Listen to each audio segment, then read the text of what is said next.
dem leen ngeen laaj avocats yi leen doon taxaw kan moo constitué woon le pool des avocats di ko surveiller dina demal ma Diourbel demal ma Tambacounda demal ma Sédhiou demal ma Ziguinchor demal ma Kolda demal ma Saint-Louis loolu yëpp maa ko doon def ñi wax ne yëpp ils l'ont pas fait c'est moi qui l'ai fait kon je tiens à la justice mais justice bi taxoon ñooñu di xeex ba loolu dal leen ci justice bi taxoon may dénoncer di wax ba dem ci kaso idéal de justice boobu mooy justice buy garantir le respect de la présomption d'innocence à chaque Sénégalais mooy justice buy garantir le procès équitable à chaque Sénégalais mooy justice buy garantir le respect des droits de la défense à chaque Sénégalais bu ñu paraxee enquête yi pour répondre à cette clameur dañu am des dossiers solides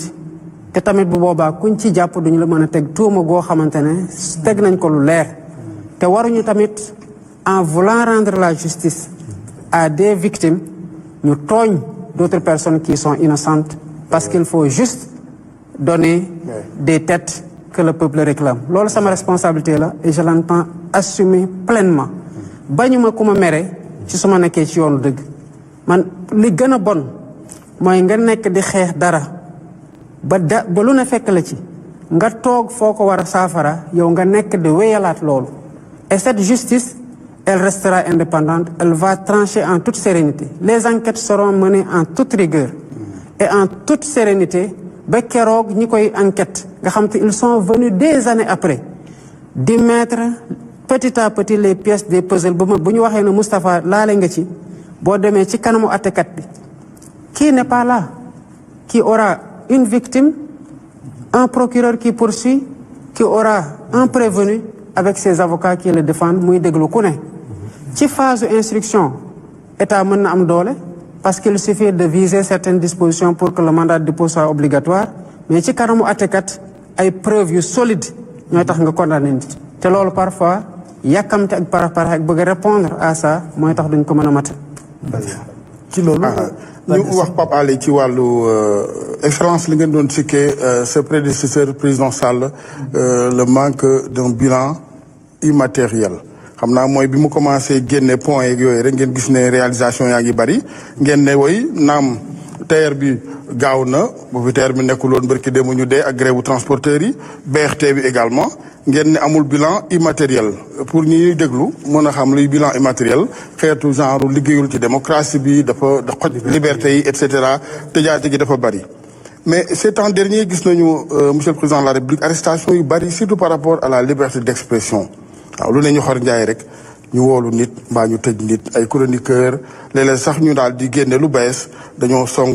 un premier ministre wala kilifa gu yor cëru président et cetera bu lii dakkul est-ce que yaakaar nga ni vous ferez mieux que le président Sall par rapport au bilan immatériel. gis nga mbirum yoon nu mu metti sànq da nga ne bu lii daggul parce que ñu ngi libéré ay nit léegi bu lii daggul la parce que ñu ngi jàpp ay nit c'est noonu la yoon metti te noonu la yoon mel. En réalité bilan immatériel bi d'abord man nanguwuma ñu yemale ko rek ci woo nañu nit. boo xoolee ñu bari lu ñu leen doon yóbboo kasu di leen mandat de dépôt lu ci ëpp ay délit d'opinion la doon nekk. fii nag yàggul am nañu koo xam ne emojis rek la posté ñu def ko mandat de dépôt. kon wax dëgg yàlla def ko instruction. c'est sans commune mesure côté justice loolu Sénégal yëpp mën nañ ko seede mais comme je disais tout à l'heure bilan immatériel bi tamit c'est la gouvernance la transparence les réformes consolidantes soo yi ñuy def qualitativement sur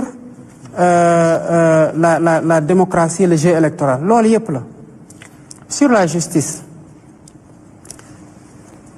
man de sama conviction mooy boo demoon tey nga laaj les juges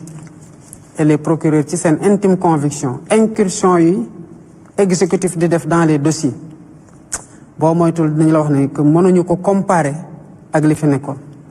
maintenant les délits d'opinion comme ni mu la ko waxee. parfois dinañ wax ne dañuy woo Moustapha parce que mën nañ ci tudd prérogative chef de l'État mën nañ ci tudd nu mu tuddati sax offense au chef de l'État wala yu demee noonu ñu jàpp ne sax parce que offense au chef de l'État président de la République moo digle non dafa am ñoo xamante ne aussi ils ont la responsabilité de veiller sur ces fonctions là ak seen worma gi. Maintenant li am solo mooy en définitive ñooñu bu ñu leen woowee fu ñuy mujjee ak ñoom ñu ci bëri dañu leen di bàyyiwaat ñu dem wala bu ñu leen yóbboo flagrant délit juge ba àtte du doon daan yoo xamante ne mooy loolu. Kon sur le bilan immatériel d'abord c'était pas notre seule divergence, c'était des orientations autrement beaucoup plus importantes sur ça. Mais sur cet aspect du bilan immatériel, c'est incomparable. Peut-être sauf correct ci soriwul justice mooy ñu bari dañoo jàpp ne ci kuréel gi nga jiite mooy ñi nekk autour du pouvoir ku ci tudd le président Bassirou Diomaye Faye ala wax na ko sax mën nga dem kaso wala nga ñàkk sax sa poste. Et au même moment am na ñu ci nekk yor ay responsabilités di xawi worma le chef du gouvernement te dara du leen ci fekk. Moustapha ci li may remonté li ñu may wax en tant que président de la République Sénégal yëpp la choqué. Oui, c'est vrai. Absolument. Man je suis un grand démocrate peut-être même trop.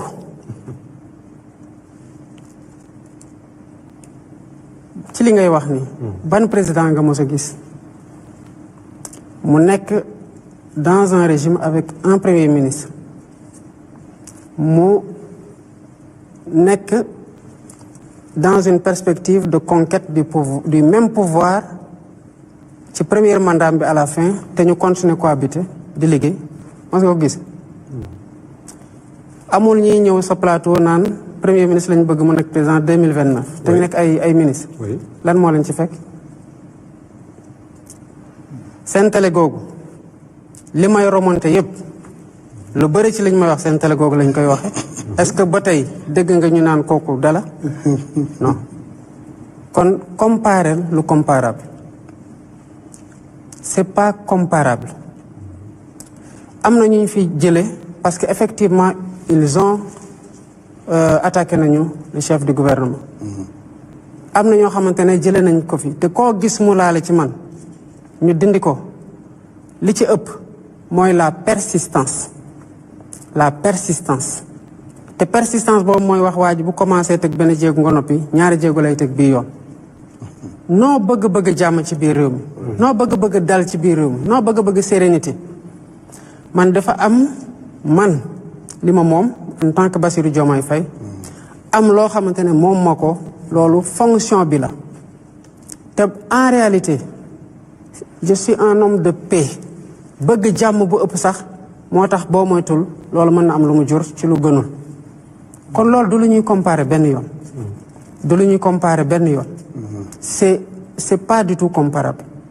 Mën ngaa bëgg jàmm mais il faut ngay défendre institution yi quand même. C'est nécessaire. Vous avez l'obligation de défendre l'institution qui est la présidence, qui est le président. C'est nécessaire parce que loolu moom moo ko.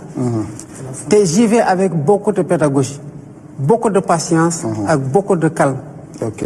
Monsieur le Président bëgg naa aussi ñu dellu si waat ci relation presse ak pouvoir parce que dernier rapport Reporters sans frontières bi nee na Sénégal dafa wàcc ci rang bi lan moo indi problème entre presse et pouvoir dafa mel ni incompréhension la dans la mesure où gis naa ba le passé ñuy sàkku sax nga recevoir les patrons de presse pour waxtaan ak ñoom. Patron de presse mën naa leen recevoir nous sommes certes partis du mauvais pied mais